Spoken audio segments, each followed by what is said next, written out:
Sing. Oh, enggak aktif ininya. Langsung ikut di sini. Oke. Ikut dia langsung. Oh, jadi pada itu telepon. Kalau ini saya bicara masuk. Ya, benar. Bismillah. Innal hamdalillah nahmaduhu wa nasta'inuhu wa nastaghfiruh wa na'udzu billahi min shururi anfusina wa min sayyiati a'malina. Man yahdihillahu fala mudilla lahu wa man yudlilhu fala hadiya lahu. Asyhadu an la ilaha illallah wahdahu la syarika lah wa asyhadu anna Muhammadan 'abduhu wa rasuluhu. Amma ba'd. Fa inna asdaqal hadithi kitabullahi wa khairal huda huda nabiyyina Muhammadin sallallahu alaihi wasallam wa syarrul umuri muhdatsatuha wa kullu muhdatsatin bid'ah wa kullu bid'atin dhalalah.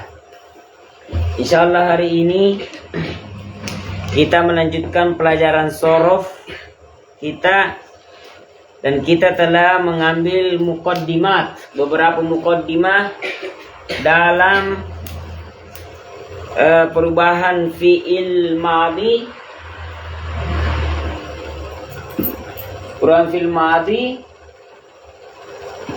mudhari dan masdar nanti secara ketiga. Perubahan madhi dan mudhari kita sudah ambil. Yang terdiri dari 3 huruf sudah kita ambil. 3 huruf toh? Sudah kita ambil perubahannya secara dasar. Sudah kita ambil juga yang mudhari yang perubahannya 4 mudhari yang 4 huruf, 5 dan 6. Dan keduanya ini sudah kita tasrif dengan ke-14 domir. Sudah kita ambil ke-14 domir, sudah juga kita ambil ini ke-14 domir. Apa contohnya fil madhi yang 3 huruf? Sebutkan satu. Fa'ala kan, yang ini jadikan timbangan toh? Ya bukan timbangan coba. Ya yang ini ya timbangan sekaligus fi'il kan. Fa'ala kan memang bermakna fi'il itu sendiri. Tapi coba yang lain zahaba. Toh? Coba apa mari sudah kita perhatikan zahabtu zahabna, zahaba zahabta zahabtuma zahabtum, zahabti zahabtuma zahabtunna. Kita memulai dari damir mutakallim tengah, damir mukhatab depan, kemudian damir ghaib belakang, kanan dan kiri. Sudah toh? Ana nahnu, anta antum anti antum antunna, huwa huma hum, hiya huma hunna. Sudah toh? Dengan perubahan madhi dengan 3 huruf. Saya ulangi ini tentang damir ini. Damir ini cara menerjemahkan, meskipun kita kan selalu meninggalkan terjemahan, tapi ini terpaksa saya ulangi supaya karena ada kemarin murid baru saya ajar tentang domir ada keliru, jadi tidak apa-apa terpaksa saya terjemahkan ini meskipun kita selalu menghindari namanya terjemah. Ini kan saya, ini kami, ini anda, ini kalian, ini kalian. Kalau 2 orang kita tetap bilang kalian, tapi ini dipakai kalau sama 2 orang. 3 orang atau lebih kalian juga namanya, tapi dia dipakai kepada 3 orang atau lebih dan muzakkar. Begitu juga wanita, anda kalian, saya kami, anda kalian, anda kalian. Cuma andanya di sini laki-laki, andanya di sini adalah kita bicara sama ini, jadi tidak perlu bilang anda laki-laki, tidak. Anta artinya anda sudah cukup, tidak usah bilang anda laki-laki. Tapi cukup dipahami bahwa anda ini anta digunakan ketika bicara sama laki-laki. Begitu di sini dia, mereka. Kalau 2 orang mereka juga, cuma 2 orang mereka juga kalau 3 atau lebih. Hiya huma hun. Begitu juga. Dia, mereka juga. 2 orang mereka juga, 3 orang atau lebih juga mereka. Cuma yang bedakannya adalah jumlahnya. Nah, kita lanjut. Kita kan sudah ambil fil madhi. Sudah juga ambil fil mudhari. Kita sudah ambil fil madhi 3 huruf. Sudah juga ambil fil madhi mudhari 3 huruf. Artinya ini tonji jadi mudhari. Kita juga sudah ambil fil madhi 4 huruf. Kita sudah juga ambil fil madhi 5 huruf dan 6 huruf. Sekarang Lupakan dulu 3 huruf. Artinya, lupakan tentang 3 huruf dulu. Kita ingin memperkenalkan sebuah istilah.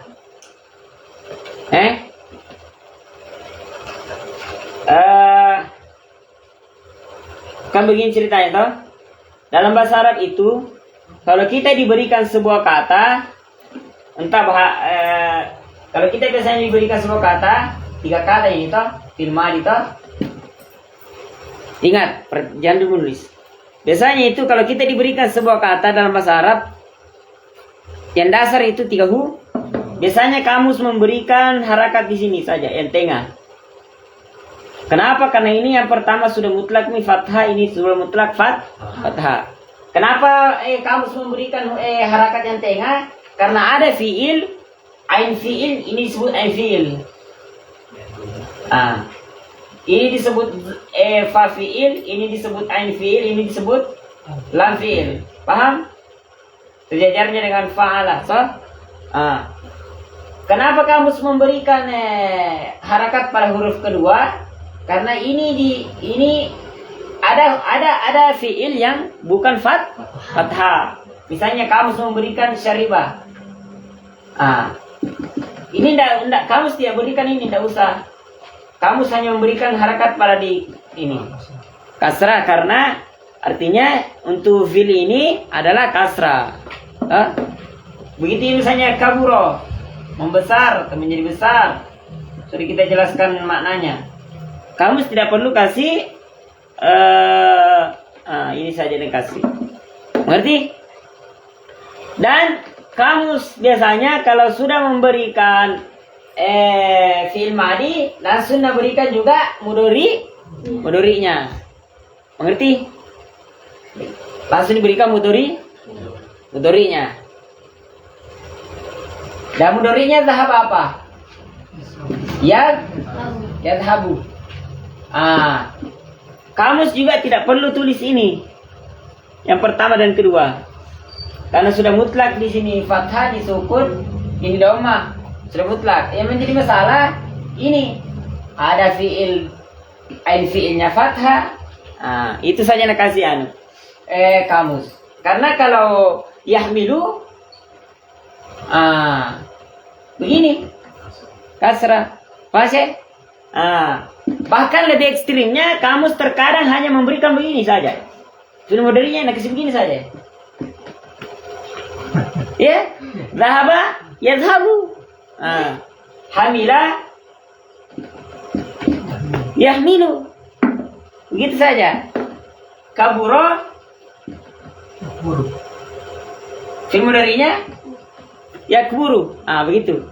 Paham? Itu untuk fi'il sulasi. Untuk fi'il sulasi ini yang 3 huruf ini kita kasih istilah fi'il yang tidak beraturan. Kita kasih istilah begitu.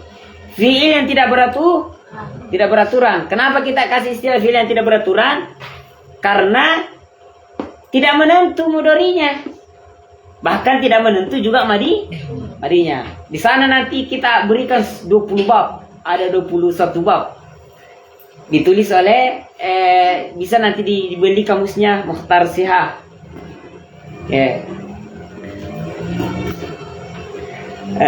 Di sana memberikan bab. Ada 20 bab. Ada modelnya fathah, masdarnya begini. Ada fathah dhamma. Maksudnya fathah di sini, dhamma di sini, masdarnya begini.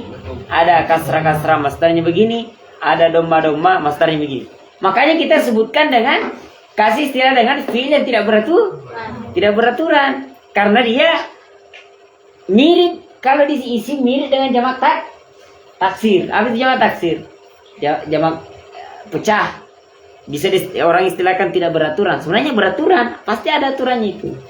Cuma seakan-akan tidak beraturan karena terlalu banyak modelnya. Bisa ada rumusnya, tapi rumusnya ribet. Jamak taksir ada rumusnya, tapi rumusnya sangat ribet. Jadi tidak mengapa untuk sementara kita katakan tidak ada rumusnya. Nah, Ini tiga huruf ini kita istilahkan dengan kata kerja tidak beraturan karena bikin pusing, bikin stres kita. Kadang di sini fathah, di sini kasrah, di sini dhamma. Kalau dhamma pasti mi dhamma. Ada nanti fathah fathah, fathah kasrah, fathah dhamma. Itu 3 kali fathah. Ada juga kasrah fathah, kasrah kasrah. Itu saja, 2 saja. Untuk dhamma, dhamma saja cukup. Tidak ada yang lain. Tidak ada dhamma kasrah. Tidak ada juga kasrah dhamma. Masa dari kasrah ke dhamma kayak cungkil kan? Nah, apa namanya?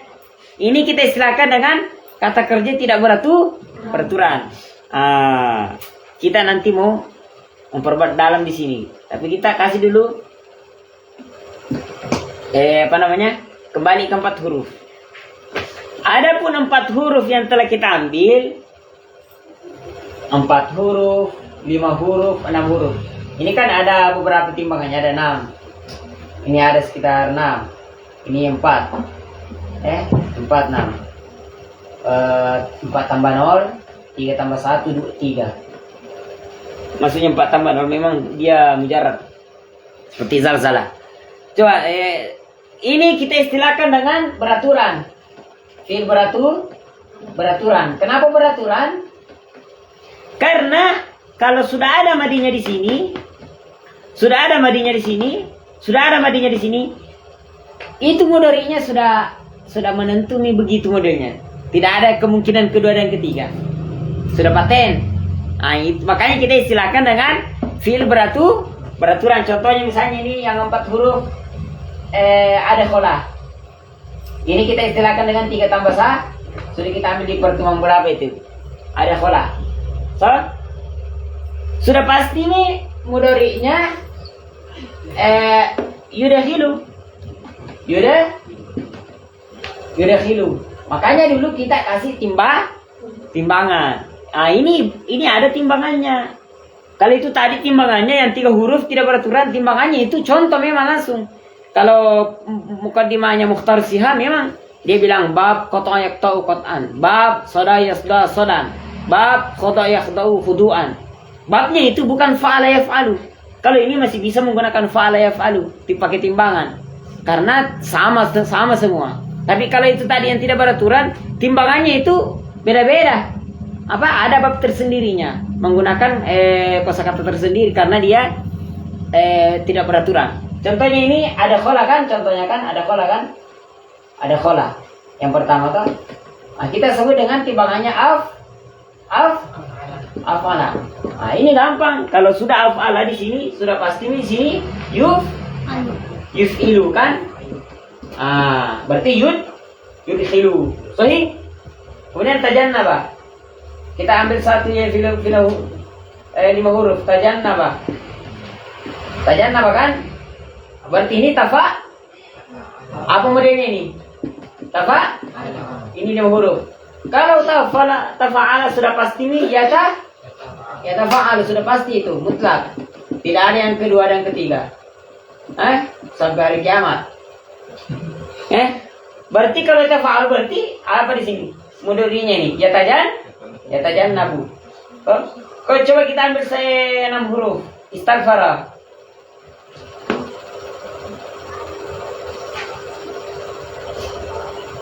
Ingat kalau di sini 3 giginya. 1, 2, 3. Kemudian nabro baru ta. Itu cukup. Jangan sini ta. Kalau di sini ta-nya berarti giginya tidak cukup. Istighfara berarti timbangannya istafala. Kalau istafala sudah pasti mudhari'nya ilu. Ini yang kita sebut dengan 4 huruf, 5 huruf, 6 huruf. Kita sebut dengan beraturan karena paten rumusnya. Adapun yang 3 huruf ini yang lebih sulit, ini yang paling sulit karena rumusnya ada 21. Dan dia butuh penghafalan. Kenapa butuh penghafalan? Karena tidak mutlak di madinya fathah seperti sahabat tadi.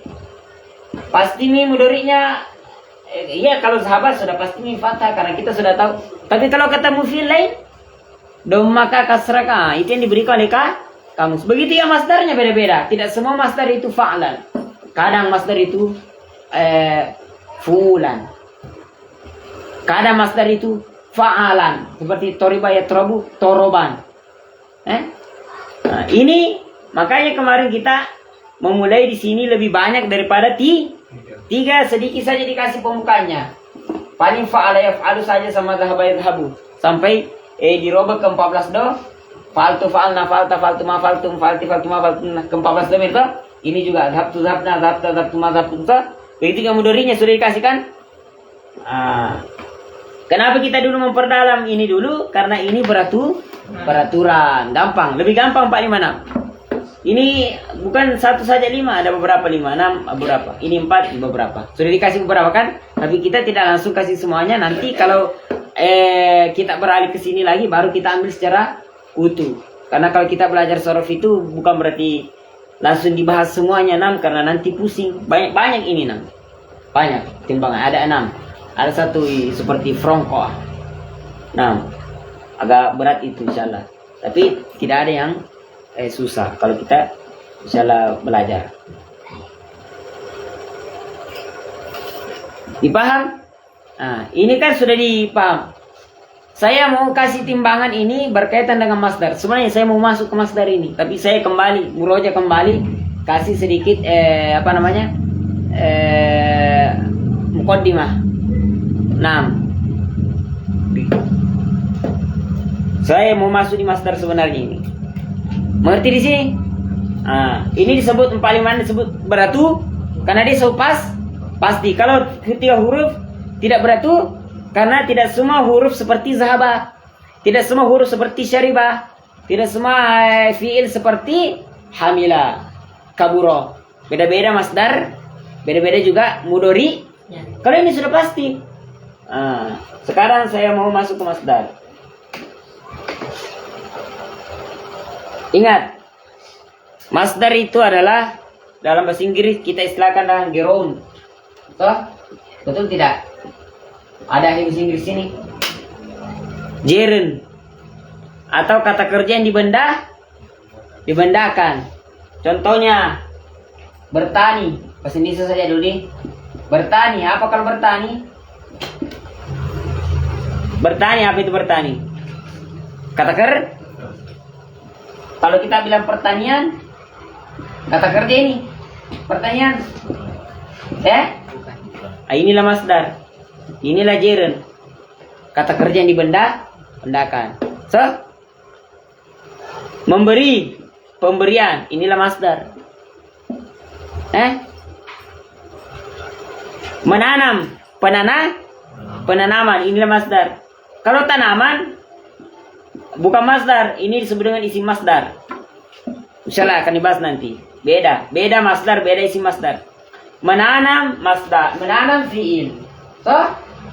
Menanam fiil katakan penanaman itulah kata kerja dibendakan. Tanaman, bendanya tanaman, ini disebut isim masdar. Isim masdar meskipun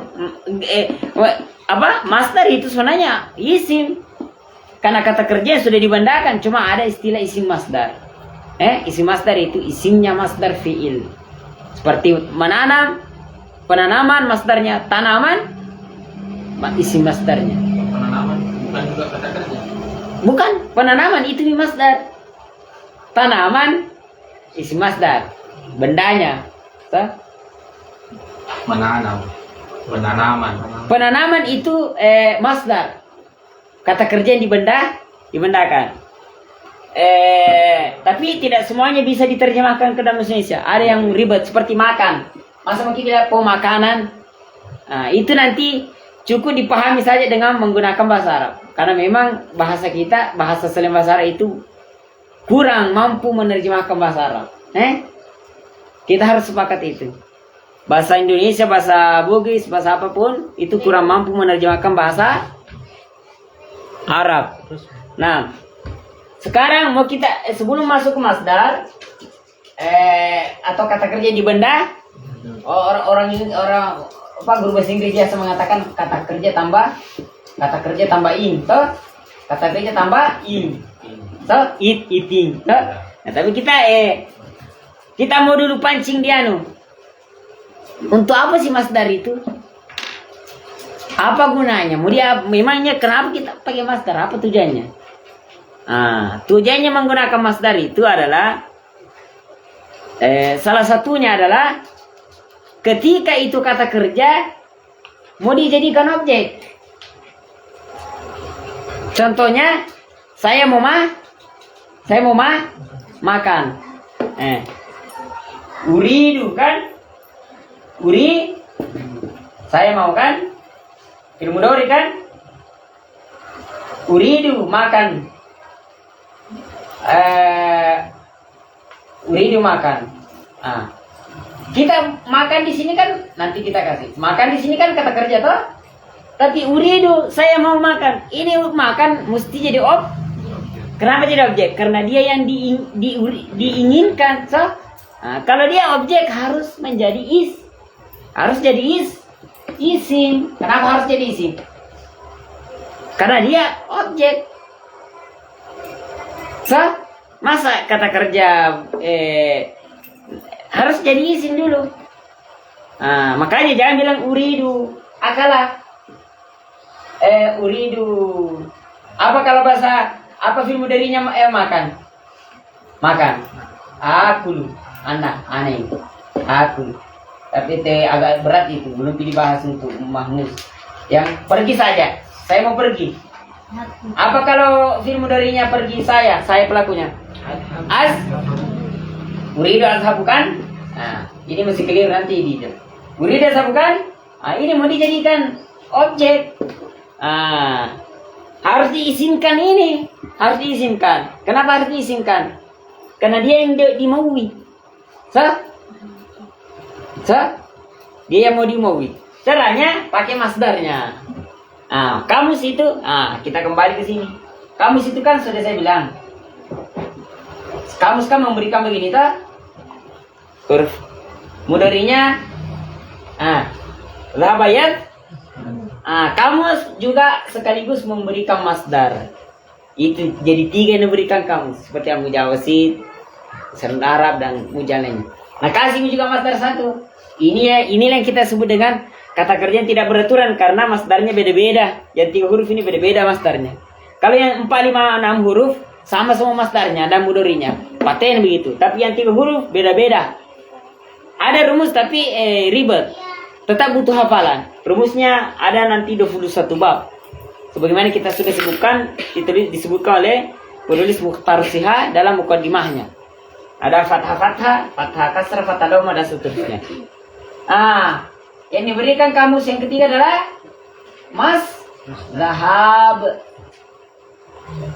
zahabun.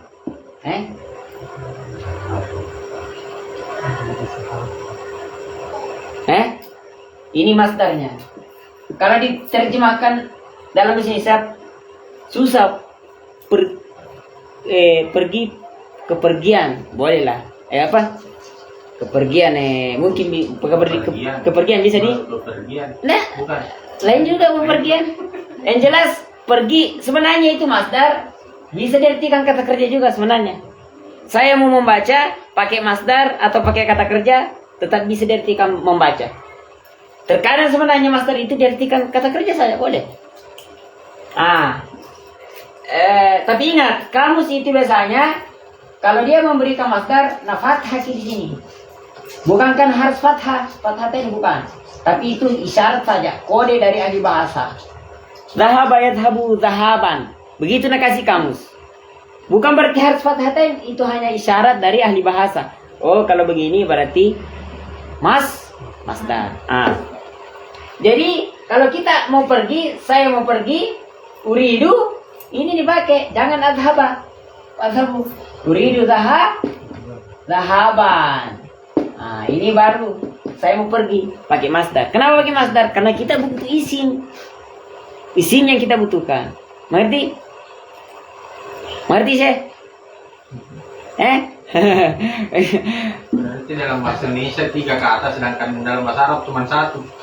Nah, berubah jadi dulu. masdarnya disebut. Sudah paham kenapa diganti jadi masdar? Kenapa diganti jadi masdar? Karena dia kalau dia harus dulu di benda, harus dijadikan dulu isim. Makanya kita lihat kamus apa masdarnya zahaba. Zahaban, uridu zahaban. Berarti nanti ada cara kedua, tetap pakai itu. Tapi ini dulu. Yang asal dulu. Uridu zahaban. So, boleh pakai fi'il mudhari. Uridu adhab. Jangan dulu. Kenapa zahaban? Fathah. Karena dia isim mufrad. Isim mufrad yang tunggal itu apa? Kenapa di fathah? Karena dia dinasab. Kayak apa? Kenapa dia dinasab? Karena dia objek. Dan tanda nasabnya isim mufrad adalah fathah. Gitu. Saya ulangi. Kenapa dia dinasab? Karena objek. Dan tanda nasabnya isim mufrad, isim tunggal adalah fathah. Insya Allah nanti sebenarnya dipelajari di Dusul Lugho. Ini kan kita belajar sorof. Dan kita kan sudah bagi. Dusul Lugho, nahwu, kita akan dipelajari di Dusul Lugho. Itu tentang nahwu pembagiannya. Apa yang dinasab dengan fathah, alif, kasriyah, dan hasbun nun. Gitu. Dan itu tidak susah. Karena ada batasnya. Banyak dilihat, tapi kalau dilihat ada di batasnya. Tidak ada batasnya ini nahwu, ada batasnya nahwu. Nah, uridu zahaban. So, ini cara pertama. Zahaban, uridu zahaban. Loka. So, yang boleh pakai menggunakan fi'il mudhari. Apa kalau saya pergi mudhari'nya? Adhabu. So, boleh pakai uridu adhabu, tapi ada syaratnya. Kasih huruf di sini an. Inilah disebut dengan an masdariyah. Bisa dikasih masuk di kamus mustalahatnya. An masdariyah. Masdariyah.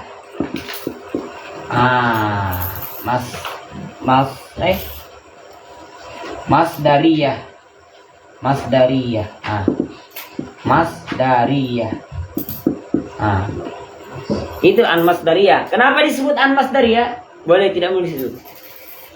Kenapa disebut an masdariyah? Karena begini saya coba bilang, uridu an azhaba.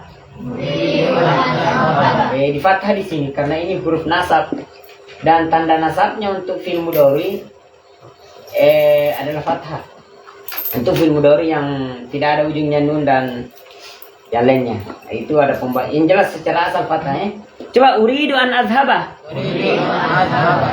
Uridu zahaban. Sama maknanya. Makanya disebutlah ini an masdariyah. Kenapa? Karena kalau ada an baru bertemu fi'il mudhari, itu menjadikan ini seperti kedudukannya masdar. Makanya disebutlah an masdari karena memasdarkan fi'il.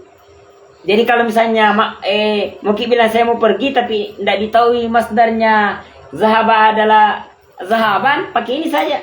Pakai an. Uridu an azhaba. Jadi itu alasannya kenapa pakai an, bukan alasannya karena tidak boleh ketemu dua fi'il. Ada orang mengatakan tidak boleh ketemu dua fi'il makanya pakai an. Keliru. Itu pakai an karena ini harus diisimkan. Cara mengisimkannya pakai an. Nah, jadi uridu ini an azhaba ini satu paket disebut dengan masdar muawwal, takdiruhu zahab. Ini disebut dengan masdar muawwal. Kali ini kan masdar asli. Ini disebut masdar muawwal. Takdiruhu zahab. Masdar muawwal istilahnya. Karena yahtajilah tawil, yahtajilah at-tafsir. Apa namanya? Uridu an azhaba. Begitu. Semua fi'il bisa jadi- dipakai itu. Iya? Semua fi'il bisa. Iya bisa. Uridu an akula, uridu an ashroba, begitu semua. Kalau kita tidak mau gunakan masdar asli. Nah, itu disebut dengan al-masdariyah. Apa ada yang saya mau ucapkan tapi saya lupa.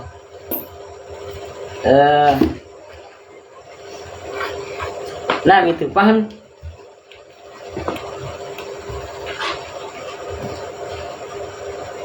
Jadi saya ada yang mau ditanyakan dulu? Ada yang bingungkan? Ya? Nah. Itu tadi saya sudah ingat, alhamdulillah. Jadi alasannya mereka mengatakan harus diantaraan karena tidak boleh ketemu Sebenarnya boleh ketemu dengan fiil seperti manjadda wajada. Pada siapa yang jadda wajada kan? Boleh ketemu dengan fiil kan? Jadi bukan itu alasan yang benar. Tapi alasan yang benar, kenapa pakai an? Karena dia butuh mengisimkan fiil. Jadi tujuannya ini an masdariyah untuk memasdarkan. Inilah disebut uridu. Makanya ini objek ini fi mahalli nasbin ini. Fi mahalli nasbin maf'ulun bihi. Tapi kita belum belajar i'rab seperti itu nih. Untuk kelas kita. Paham?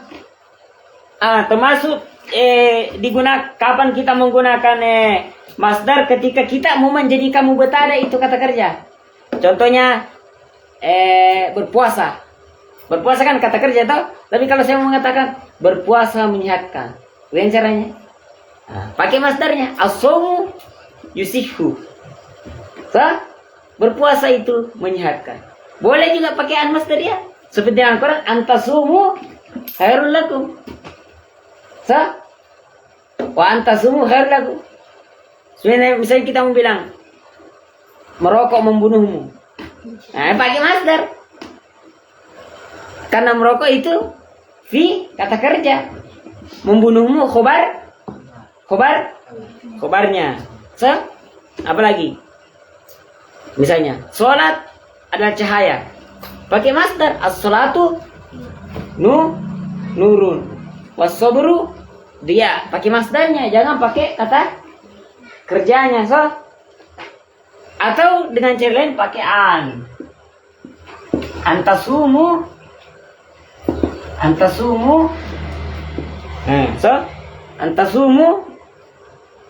antasumu khairul lakum khobarnya. Pakaian menjadi namas atau as-shaumu boleh. As-shaumu khairul lakum. Ini muqaddimah untuk masdar. Sekarang kita